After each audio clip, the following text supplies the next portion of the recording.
Sir ये बताएं कि ये जो इरशाद भट्टी साहब हैं, इनके साथ आपका क्या बीफ चल रहा है, क्या लड़ाई है आपकी? इरशाद भट्टी के साथ मेरा कोई सहाफती क्लैश या फिर कोई पर्सनल मैटर नहीं। इरशाद भट्टी के साथ मेरा एक ही क्लैश है और उस बात पे मुझे बड़ी खिज है।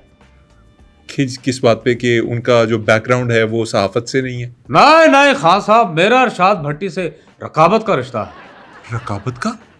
कैसे सर, रकाबत का रिश्ता कैसे? वो हर दिन नई सी नई कैप पहनता है। मेरे भी दिल में ख्वाहिश जागती है कि जैसी कैप इरशाद भट्टी पहन रहा है मैं भी पहनूं।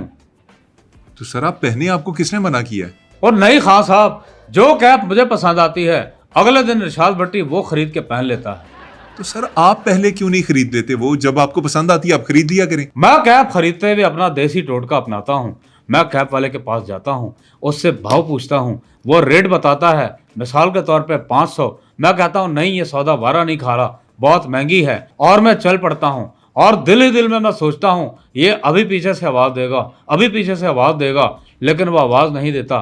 जब तक वो आवाज़ दे पीछे मुड़ के देखता हूँ, इरशाद भट्टी आके कैप खरीद लेता है। तो सर आप इतना पैसा कमाते हैं, आपकी यूट्यूब की कमाई इतनी ज्यादा है, 500 रुपये खरीदने में क्या मसला है आपको? हाँ साहब, फिर आपको पैसे कम कराने का पता ही नहीं है। आप अपनी ज़िंदगी में बहुत से नुकसान उठाएंगे अगर आपने अपनी ये रवश नहीं बदली। सर एक और इम्पोर्टेंट सवाल ये है कि आप इतने खूबसूरत कॉलम्स कैसे लिख लेते हैं? कॉलम लिखना एक आर्ट है मोहम्मद अली खान, जिसकी प्रैक्टिस मैं बरसों से कर रहा हूँ। और कॉलम के हवाले से मेरे केस में मुझे ये एडवांटेज हासिल है कि कॉलम की मुझ पे आमद होती है। सर आमद होती है? आमद तो सबको होती है। सबको नॉर्मल आमद होती है, लेकिन मुझे आमद किसी भी वक्त होती है। मुझे याद है एक दफ़ा मैं सो रहा था, मेरे कान में खशखश की आवाज़ आई। मेरी आंखें खुली तो मैंने देखा मेरे सामने कॉलम खड़ा था। कॉलम मुझे कह रहा था मुझे लिख। मैंने कहा नहीं, ये कॉलम लिखने का टाइम नहीं। मैंने कॉलम की आंखों में आंखें डाल के कहा, ओए जालिम कॉलम, मन सोन दे, टाइम की हो रहा है। कॉलम ने आखिरी बार मुझसे इल्तिजा की कि मुझे लिख ले, लेकिन मैंने कॉलम को कहीं नहीं लिखा। कहीं नहीं लिखा से क्या मुराद? मतलब कागज पर नहीं लिखा। सर ये बताइए कि आप आजकल बहुत सी वीडियोस बनाते हैं अपने चैनल के लिए यूट्यूब पे।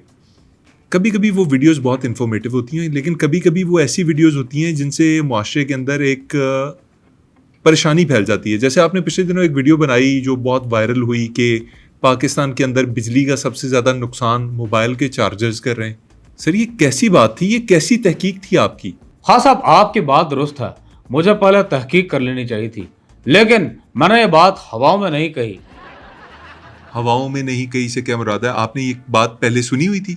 मैंने सुनी नहीं, बल्कि ये बात देखी हुई थी कि मोबाइल चार्जर बहुत बिजली खाता है, जिससे आपका बिल ज़्यादा आता है।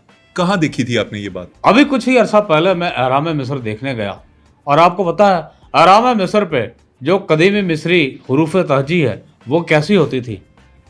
सर वो अशकाल होती थी। मैं समझ गया हूँ, मैं समझ गया। ये उनके ABCDs अल्फ़ाबेट्स थे। ठीक है, आप आगे बताएं। तो आपने क्या पढ़ा उधर? जब मैं अहराम मिस्र के अंदर गया तो मैंने दीवार पे एक इबारत पढ़ी जिस पे लिखा था कि अपने मोबाइल दीवारों पे ना लगाएं, इससे बिजली खर्च होती है और बिजली का बिल बहुत ज़्यादा आता है। ये कदीम मिस्री जुबान में आपने, इजिप्शियन जो लैंग्वेज थी उसमें पढ़ा ये आपने? हाँ जी। आपको ये जुबान आती है? अरे मोहम्मद अली खान, ज़बानें तो मुझे बहुत आती हैं, और वैसे भी मिस्री ज़बान बहुत आसान है। मतलब आप देखें वहाँ पे एक निशान ये बना हुआ था, यानी कि एक बंदा मोबाइल पे लगा है, एक बंदे ने यूं निशान बनाया था, यानी कि मोबाइल और चार्जर। मतलब वो जो उनकी, ठीक है, तो उसमें आपने अंदाजा लगाया कि वो ये कह रहे हैं कि मोबाइल फोन के चार्जर्स दीवारों में ना लगे रहने दें, स्विचेस में, क्योंकि बिजली खर्च होती है। जी हाँ। सर एक सेकंड, ये आप कैसी बातें कर रहे हैं? मिस्रियों, कदीम मिस्रियों, फिरौनों के दौर के अंदर मोबाइल फोन्स कहाँ थे? तो फिर फिरौन ने क्लियोपेट्रा को कैसे फंसाया था? सर आपको लगता है फिरौन ने क्लियोपेट्रा से मोबाइल फोन पे कोई राहो रस्म बढ़ाए? क्यों नहीं, क्योंकि दीवार पे जो निशानात बने हुए थे वो तो इसी बात की तरफ इशारा करते हैं। मोहम्मद अली खान, आप हैरान मत हो, हैरान तो मुझे होना चाहिए। किस बात पे हैरान है सर आप? हैरान तो मैं इस बात पे हूँ कि मिस्री तो शर्टें पहनते ही नहीं थे, तो बगैर जेब वाली शलवार में मोबाइल कैसे रखते थे? भाईजान 2 नान मेरे भी लगा दें। सर प्रोग्राम खत्म करते हैं, मुझे ये बताएं नौजवानों के लिए कोई पैगाम देना है आपने? नौजवानों के लिए मेरा पैगाम है कि गैर शादीशुदा नौजवान घर जाते हुए अपने बीवी बच्चों के लिए फ्रूट्स ना ले जाया करें, वो जल्दी खराब हो जाता है। सर आपकी बात का ना कोई सर है ना पैर है। फल खाने के लिए सर और पैर की जरूरत नहीं होती, बल्कि मुंह और हाथ की होती है। सर स्टिल ये बहुत बुरा पैगाम है, कोई और पैगाम दे दें। ठीक है, कोई और पैगाम ले लो। नौजवानों के लिए मेरा एक और पैगाम है कि अगर कोई इनकार कर दे तो आप शहर की सबसे ऊंची बिल्डिंग पर चढ़ जाएं सर क्या बात कर रहे हैं? और देखें कि शहर कितना बड़ा है। कोई ना कोई आपको मिल ही जाएगा। हर गलते मरन ना लग जाया करो। सर आपका बहुत शुक्रिया, आप तशरीफ़ लाए, आपने बैठक गर्दी की शान बढ़ाई, हमें वाक़यात सुनाए, और सबसे ज़्यादा शुक्रिया इस बात का कि आपने सिर्फ 2 हार्ट अटैक्स करवाए मेरे शो में, शुरू में ही करवा दिए। Thank you so much. नाज़रीन, जावेद चौधरी साहब हमारे प्रोग्राम में मौजूद थे, बड़ी मज़े की बातें की उन्होंने। आपसे इसी तरह के और गेस्ट की मुलाकात करवाएंगे, लेकिन आप हमारे प्रोग्राम को लाइक कीजिए, चैनल को सब्सक्राइब कीजिए और बेल नोटिफिकेशंस का बटन दबा लीजिए ताकि आप तक तमाम हमारी लेटेस्ट वीडियोस जो हैं पहुंचती रहें। आज के लिए इजाज़त दीजिए, अल्लाह ने के बाद।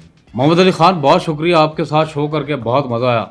लेकिन आपको एक बात बताऊं, दौलत और सुकून, इन दोनों में से पता है कौन बड़ा है? सर मैं क्या बताऊं आपके सामने, आप ही बता दीजिए। चले मैं आपको बता देता हूं कि दौलत और सुकून, इन दोनों में कौन ज़्यादा बड़ा है।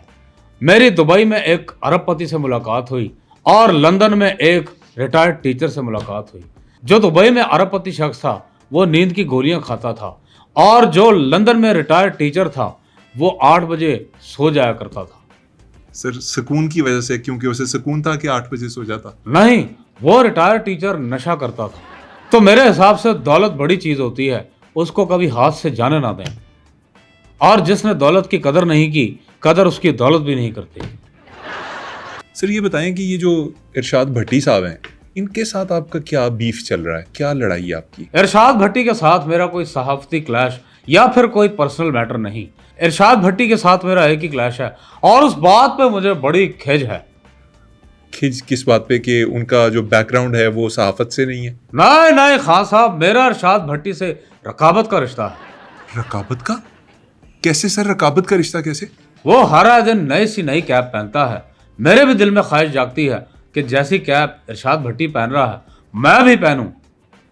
तो सर आप पहने, आपको किसने मना किया है? और नहीं खान साहब, जो कैप मुझे पसंद आती है अगले दिन इरशाद भट्टी वो खरीद के पहन लेता है। तो सर आप पहले क्यों नहीं खरीद लेते? वो जब आपको पसंद आती है आप खरीद लिया करें। मैं कैप खरीदते हुए अपना देसी टोटका अपनाता हूँ। मैं कैप वाले के पास जाता हूँ, उससे भाव पूछता हूँ, वो रेट बताता है, मिसाल के तौर पे 500। मैं कहता हूँ नहीं, ये सौदा वारा नहीं खा रहा, बहुत महंगी है, और मैं चल पड़ता हूँ। और दिल ही दिल में मैं सोचता हूँ ये अभी पीछे से आवाज़ देगा, अभी पीछे से आवाज़ देगा, लेकिन वो आवाज़ नहीं देता। जब तक वो आवाज़ दे पीछे मुड़ के देखता हूँ, इरशाद भट्टी आके कैप खरीद लेता है।